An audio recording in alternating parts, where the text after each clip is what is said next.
আসসালামু আলাইকুম।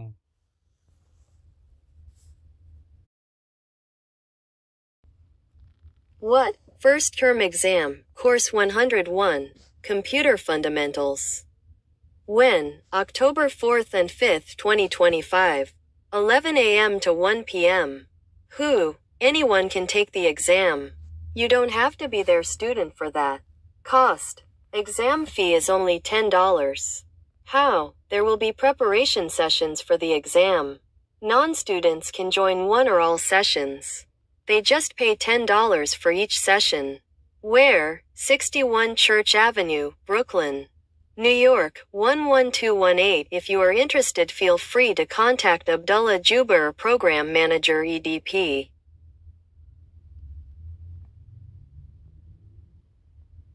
কি প্রথম সাময়িক পরীক্ষা কোর্স 101 কম্পিউটারের মৌলিক বিষয় কখন 4 ও 5 অক্টোবর 2025 সকাল সকাল 11টা থেকে দুপুর রাত 1টা পর্যন্ত কে যে কেউ পরীক্ষা দিতে পারবে এর জন্য আপনাকে তাদের ছাত্র হতে হবে না খরচ পরীক্ষার ফি মাত্র $10 কিভাবে পরীক্ষার প্রস্তুতি সেশন থাকবে ছাত্ররা একটি বা সমস্ত সেশনে যোগ দিতে পারবে তারা প্রতিটি সেশনের জন্য মাত্র $10 প্রদান করে কোথায় 61 চার্চ অ্যাভিনিউ ব্রুকলিন NY 11218 আপনি যদি আগ্রহী হন তবে নির্দ্বিধায় আব্দুল্লাহ জুবায়ের প্রোগ্রাম ম্যানেজার ইডিপির সাথে যোগাযোগ করুন ধন্যবাদ সকলকে।